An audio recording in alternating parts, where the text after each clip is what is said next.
Hello friends, knowledge versatile welcomes you. Inferential cleft sentence তার আগে তোমাদেরকে cleft sentence কথার অর্থ কি বা cleft sentence কি সেটা নিয়ে একটু বলি। cleft sentence হচ্ছে যখন কোনো সরল বাক্য অর্থাৎ সিম্পল সেন্টেন্সের কোনো বিষয়ের উপর জোর দেওয়ার জন্য সেই বাক্যটাকে জটিল বাক্য অর্থাৎ কমপ্লেক্স সেন্টেন্স করা হয় তখন সেই ধরনের সেন্টেন্সকে বলে cleft sentence। যেমন তপন ফুটবল খেলেছিল, তপন প্লেড ফুটবল, একটা সিম্পল সেন্টেন্স। কিন্তু যদি বলি তপনই ফুটবল খেলেছিল তখন বলতে হবে ইট ওয়াজ তপন হু প্লেড ফুটবল। তা তোমরা ক্লেফট সেন্টেন্স বুঝতে পারলে? অর্থাৎ শুধুমাত্র জোর দেওয়ার জন্য, কোনো ইনফরমেশনের উপর জোর দেওয়ার জন্য যখন আমরা একটা সেন্টেন্সকে ভেঙে কমপ্লেক্স সেন্টেন্স করি, সিম্পল সেন্টেন্সকে ভেঙে কমপ্লেক্স সেন্টেন্স করি, তখন তাকে বলে ক্লেফট সেন্টেন্স। তো আজকের আলোচনায় কিন্তু মূলত ক্লেফট সেন্টেন্স না, আজকের আলোচনায় থাকছে inferential cleft sentence. Inferential cleft sentence. এবার ইনফারেন্সিয়াল কথার অর্থ কি? ইনফারেন্সিয়াল কথার অর্থ হচ্ছে অনুমানমূলক। অনুমানমূলক। এবার ইনফারেন্সিয়াল ক্লেফট সেন্টেন্স, এক্ষেত্রে তুমি যে বাক্যটা তৈরি করছো ইনফারেন্সিয়াল ক্লেফট সেন্টেন্স, সেখানে কোনো অনুমান থাকছে না, সেখানে বাস্তবতা থাকছে। অনুমানকে ভাঙিয়ে দেওয়ার জন্য, অনুমানকে ভুল প্রমাণ করার জন্য তুমি যে ক্লেফট সেন্টেন্সটা তৈরি করছো তাকে ইনফারেন্সিয়াল ক্লেফট সেন্টেন্স বলে। প্রথমে আমি তোমাদেরকে কিছু উদাহরণ দিচ্ছি, এই উদাহরণগুলো শুনলে তোমরা বুঝে যাবে ইনফারেন্সিয়াল ক্লেফট সেন্টেন্স আসলে কি। একটা ছেলে মাঠের পাশে বসে রয়েছে, সে ভালো প্লেয়ার কিন্তু সে খেলছে না। তো তুমি ওটা দেখলে, তুমি কি দেখলে? একটা প্লেয়ার মাঠের পাশে বসে রয়েছে, সে খেলছে না। তখন তো তুমি একটা বাস্তব অভিজ্ঞতা পেলে যে সে একটা ভালো প্লেয়ার মাঠের পাশে বসে রয়েছে। তুমি সেটা দেখে অন্য একজনকে বললে যে ভালো প্লেয়ারটা ইচ্ছাকৃতভাবে খেলছে না, ভালো প্লেয়ারটা ইচ্ছাকৃতভাবে খেলছে না। ক্লিয়ার?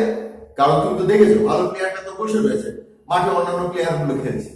এটা শোনার পর সেই ভালো প্লেয়ারটা সে বলল এমন নয় যে আমি ইচ্ছাকৃতভাবে খেলছি না, আমার পা ভেঙে গেছে তাই আমি বসে রয়েছি। কি কিছুটা পরিষ্কার হলো? দেখো, বক্তা সে কিন্তু বাস্তব অভিজ্ঞতার উপর ভিত্তি করেই কিন্তু তার অনুমানটা করেছিল।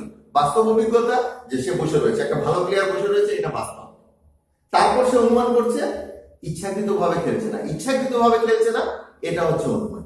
কিন্তু যে প্লেয়ার সে কিন্তু বিষয়টাকে বুঝিয়ে দিল যে আমি ইচ্ছাকৃতভাবে খেলছি না এমন নয়, আমার পা ভেঙে গেছে তাই আমি খেলছি। এখানে যখন এই ভুল অনুমানকে সঠিক করিয়ে দেওয়ার জন্য ক্লেফট সেন্টেন্সের প্রয়োগ হয় তখন সেগুলোকে বলে ইনফারেন্সিয়াল ক্লেফট সেন্টেন্স। কনস্ট্রাকশন এগুলো শুরু হয় it is not that, it is not that. এটা এখানে কিন্তু নটটা থাকবেই, কারণ তুমি বক্তাকে ভুল প্রমাণিত করবে। বক্তা যে অনুমানটা করেছে সেটা ভুল। বক্তা বাস্তবতার উপর দাঁড়িয়ে অনুমান করেছে, ঠিক আছে, কিন্তু তার অনুমানটা তো ভুল। সেই জন্য সব সময় ইট ইজ নট দ্যাট দিয়ে তোমাকে শুরু করতে হবে। ইজ সবসময় হবে না, ওয়াজও হবে। ইট ইজ বা ওয়াজ নট দ্যাট, তো তোমাকে প্রথমে শুরুই করতে হবে ইট ইজ নট দ্যাট বা ইট ওয়াজ নট দ্যাট। তারপর তার যে ভুল অনুমান সেটাকে তোমার বলতে হবে। এই যে ইনফারেন্স, ইনফারেন্স কথার অর্থ অনুমান, তো অনুমানটা কিন্তু ভুল, সেজন্যই এখানে নট রয়েছে। তো এখানটা ভুল অনুমান, ইনফারেন্স মানে অনুমান। তো ইট ইজ নট দ্যাট, তারপর তোমার অনুমান, সে যা অনুমান করেছে সেটাকে বলবে। তার আগে তো নট লাগিয়ে দিয়েছি, তার মানে তার অনুমানটা ভুল। এবার দ্বিতীয় পার্ট যেটা রয়েছে ইট ইজ বা ওয়াজ দ্যাট, বাস্তব বা ফ্যাক্ট। তো দ্বিতীয় পার্টে আবার বলবে ইট ইজ দ্যাট বা ইট ওয়াজ দ্যাট। এবার আসল ঘটনাটা কি সেটা বলতে হবে তোমাকে। তো প্রথমে ইট ইজ নট দ্যাট বা ইট ওয়াজ নট দ্যাট দিয়ে বক্তা বা অন্য কেউ যে অনুমানটা করেছিল সেটা বলবে, মানে তার অনুমানটা ভুল। এবার দ্বিতীয় পার্টে it is that, it was that বলে এবার আসল ঘটনাটাকে তোমার বলতে হবে। তো সবসময় ইট ইজ ইট ওয়াজ ছাড়াও একটু এদিক ওদিকও হতে পারে। যেমন ধরো সেকেন্ড পার্টে, এই যে এখানে এই অংশটাকে আমি বলছি সেকেন্ড পার্ট, এই সেকেন্ড পার্টে ইট ইজ বা ওয়াজ অনলি দ্যাট, তুমি অনলি ব্যবহার করতে পারো। It may be that, it may be দ্যাটও হতে পারে। ইট ওয়াজ বা ইট ইজ বা ইট ওয়াজ জাস্ট দ্যাট। হ্যাঁ, তো ইট ইজ বা ওয়াজ এর সাথে তুমি অনলি, জাস্ট মেবি এগুলোর ব্যবহার করতে পারো। এবার দেখো একটা সিচুয়েশন দিয়ে দিয়েছি। এবার এই সিচুয়েশনের উপর দাঁড়িয়ে বক্তা একটা মন্তব্য করছে, বক্তা একটা অনুমান করছে, সেই অনুমানটা ভুল। সেই ভুলটাকে ধরিয়ে দেওয়ার জন্য তোমাকে ক্লেম সেন্টেন্স তৈরি করতে হচ্ছে। সিচুয়েশন 1। তো সিচুয়েশনটা কিন্তু সব জায়গায় দেওয়া থাকবে না, ক্লেম সেন্টেন্সই হয়, কিন্তু সিচুয়েশনটা দিয়ে দিয়েছি যাতে তোমাদের বুঝতে সুবিধা হয়। হি Kant write English, so he is not writing. তার মানেটা কি? হি Kant write English, so he is not writing. ইংরেজিতে লিখতে দিয়েছে কিছু, তো একজন না লিখে চুপ করে বসে রয়েছে। তো পাশের থেকে হয়তো তুমি দেখেছো, দেখে বলছো ও তো ইংরেজি লিখতে পারে না, সেই জন্য চুপ করে বসে রয়েছে। তো এখানে একটা হচ্ছে বাস্তব, সে ইংরেজি লিখছে না, এটা বাস্তব, এটা তুমি দেখতে পাচ্ছ, এটা সত্য ঘটনা। তারপর তুমি অনুমানটা কি করছো? ও ইংরেজি লিখতে জানে না, এটা তোমার অনুমান। এবার খেয়াল করে দেখো, রিয়েলিটি প্লাস ইমাজিনেশন। এই ইমাজিনেশনটাই হচ্ছে ইনফারেন্স, আর এটারই তোমার অ্যাডজেক্টিভ হচ্ছে ইনফারেন্সিয়াল। হিয়ার ইনফারেন্সটা হচ্ছে নাউন, ইনফারেন্সিয়ালটা হচ্ছে অ্যাডজেক্টিভ, আর এর অন্য একটা অর্থ আমি ইমাজিনেশন বলছি। তো রিয়েলিটির উপর দাঁড়িয়ে একটা অনুমান করা হলো, অনুমানটা ভুল। এবার যে বক্তা সে কি বলছে? এখানে আইসিএস কথার অর্থ হচ্ছে ইনফারেন্সিয়াল ক্লেফট সেন্টেন্স। আমি বারবার লিখেছি দেখো, আইসিএস অর্থাৎ ইনফারেন্সিয়াল ক্লেফট সেন্টেন্স। এবার যে না লিখে চুপ করে বসে রয়েছে সে শুনতে পেয়েছে, সে এবার বলছে it's not that I can't write English. এমন নয় যে আমি ইংরেজি লিখতে পারি না। It's that my pen is not working. বাস্তব হলো আমার কলমটাতে লেখা পড়ছে না। It's that my pen is not working. Clear? It's not that I can't write English. এমন নয় যে আমি ইংরেজি লিখতে পারি না, আসলে আমার পেনটা কাজ করছে না। তো তোমরা ধরতে পেরেছো এখানে বাস্তবের উপর নির্ভর করে কোনো বক্তা ভুল অনুমান করেছে, সেই ভুলটাকে সঠিক করার জন্য তুমি যে ক্লেম সেন্টেন্সটা তৈরি করলে সেটাই হচ্ছে ইনফারেন্সিয়াল ক্লেম সেন্টেন্স। আমরা এবার 2 নম্বরে আসছি, সিচুয়েশন 2। এবার দ্বিতীয় একটা situation, they are not interested. তারা আগ্রহী নয়।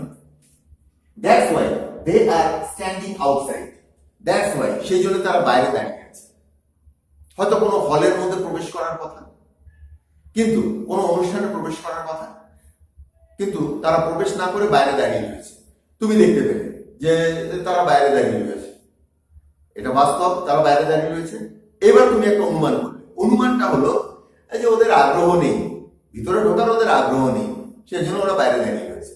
তো তোমার এই বক্তব্য তারা শুনে ফেলেছে, শুনে ফেলে এবার তারা বলছে কি it's not that we are not interested. এমন নয় যে আমরা আগ্রহী নই। অর্থাৎ বক্তার যে বক্তব্য তোমার প্রথম পার্টেই কিন্তু খারিজ হয়ে গেল। অর্থাৎ প্রথম পার্টে তুমি বক্তার বক্তব্যকে নাকচ করে দিলে, সেই জন্য প্রথমটাতেই তোমার প্রথম পার্টেই নটের ব্যবহার সবসময় থাকবে, নাকচ করতেই হবে অনুমানটাকে। ক্লেম সেন্টেন্সটা ইনফারেন্সিয়াল ক্লেম সেন্টেন্সটা এই জন্যই তৈরি। It's not that we are not interested, it's only বা ইটস জাস্ট, এখানে অনলি বা জাস্ট যে কোনো একটা ব্যবহার করবে। It's only that we are waiting for our friends to come. শুধুমাত্র আমরা আমাদের বন্ধুদের আসার জন্য অপেক্ষা করছি। তো তারা বাইরে দাঁড়িয়েছিল ঠিক আছে, তারা ঢুকছে না সেটাও ঠিক আছে, কিন্তু তারা আগ্রহী নয় এমন নয়, তারা তাদের বন্ধুদের জন্য অপেক্ষা করছে। এবার পরবর্তীতে আসে সিচুয়েশন 3। এবার থার্ড সিচুয়েশনটা দেখো, the boy is highly educated. বালকটি উচ্চ শিক্ষিত। He got job in consequence. ফলে সে চাকরিটি পেয়ে গিয়েছিল। ছেলেটি উচ্চ শিক্ষিত, ফলে সে চাকরিটি পেয়ে গিয়েছিল। তো এখানটায় ছেলেটি উচ্চ শিক্ষিত, এটা বক্তা জানে, সবাই জানে। এর উপর নির্ভর করে বক্তা অনুমান করছে সেই জন্য সে চাকরিটা পেয়ে গেছে। এবার যে শুনছে সে এই বক্তার অনুমানটা যে ভুল সেটা বলার জন্য কিভাবে বলছে দেখো, it's not that the boy got job for higher education. এবার কিন্তু সেন্টেন্সটাকে একটু চেঞ্জ করতে হলো। It's not that the boy got job for higher education. এমন নয় যে উচ্চ শিক্ষার জন্য বালকটি চাকরি পেয়েছে। It is that he work hard and prepared well for the interview. বাস্তব কথাটা হলো হি ওয়ার্ক হার্ড, সে কঠিন পরিশ্রম করেছিল, and prepared well for the interview, এবং ইন্টারভিউ এর জন্য খুব ভালো প্রস্তুতি নিয়েছিল। তো একটা হচ্ছে বাস্তব উচ্চশিক্ষিত, সেজন্য সে চাকরি পেয়ে গেছে। উচ্চশিক্ষিত হলে কেউ চাকরি পেয়ে যায় না, চাকরির জন্য আলাদা করে খুব ভালো প্রিপারেশন নেওয়ার দরকার পড়ে। তো এই কথাটা বক্তা জানতো না, সেজন্য যে শুনেছে সে এটাকে বলে দিল যে সে উচ্চশিক্ষার জন্য চাকরি পায়নি, সে চাকরি পেয়েছে কঠিন পরিশ্রম এবং ভালো প্রস্তুতির জন্য। এবার ইনফারেন্সিয়াল ক্লেভ সেন্টেন্স দিয়েছি, এবার সিচুয়েশন দেখি। তোমরা কিন্তু কোথাও সিচুয়েশন পেয়ে ইনফারেন্সিয়াল ক্লেভ সেন্টেন্স তৈরি করবে এমন নয়। তো ইনফারেন্সিয়াল ক্লেভ সেন্টেন্স কিন্তু কোনো একটা সিচুয়েশনের উপর নির্ভর করেই হয়। It was not that he did not play willingly. আমি শুরুতেই যে এক্সাম্পলটা দিয়েছিলাম এটা সেটাই। It was not that he did not play willingly. এমন নয় যে সে ইচ্ছাকৃতভাবে খেলেনি, এমন নয় যে সে ইচ্ছাকৃতভাবে খেলেনি। সিচুয়েশনটা আরেকবার বলে দিই। কোনো প্লেয়ার হয়তো না খেলে বসে রয়েছে, তো তুমি হয়তো বলছো দেখো ছেলেটা না খেলে বসে রয়েছে, হ্যাঁ, সে ইচ্ছাকৃতভাবে খেলছে না। তো it was not that he did not play willingly, এমন নয় যে সে ইচ্ছাকৃতভাবে খেলছে না। It was just that he was not allowed to play. এটা শুধুমাত্র তাকে খেলতে দেওয়া হয়নি। আমি প্রথমে যে এক্সাম্পলটা দিয়েছিলাম সেখানে বলেছিলাম পাটা ভেঙে গেছে, কিন্তু এখানে দ্বিতীয় পার্টটা একটু আলাদা। বাস্তব কথা হলো তাকে খেলতে দেওয়া হয়নি। কোনো ভালো প্লেয়ার মাঠের বাইরে বসে রয়েছে, তুমি বললে দেখো ছেলেটা ইচ্ছা করে খেলছে না, কিন্তু যে শুনেছে সে বলছে এমন নয় যে সে ইচ্ছাকৃতভাবে খেলছে না। আসল কথাটা হলো তাকে খেলতে দেওয়া হয়নি। It was just that he was not allowed to play, তাকে খেলতে দেওয়া হয়নি। তো এই ছিল তোমাদের ইনফারেন্সিয়াল ক্লেভ সেন্টেন্স। কেউ বাস্তবতার উপর নির্ভর করে ভুল অনুমান করছে, সেই ভুলটাকে ভেঙে দেওয়ার জন্য তুমি যে ক্লেভ সেন্টেন্স তৈরি করছো সেটাকেই বলে ইনফারেন্সিয়াল ক্লেভ সেন্টেন্স। ইনফারেন্সিয়াল কথার অর্থ অনুমানমূলক, অনুমান ভিত্তিক। তো আজকের আলোচনাটা এখানে শেষ করছি, পরবর্তী আলোচনায় আবার যোগ দেবো। আমার পূর্ববর্তী ভিডিওর কিছু লিঙ্ক তোমরা নিচে ডেসক্রিপশনে পেয়ে যাবে, সেগুলোকে দেখে নিয়ে। And if you like the video, hit by.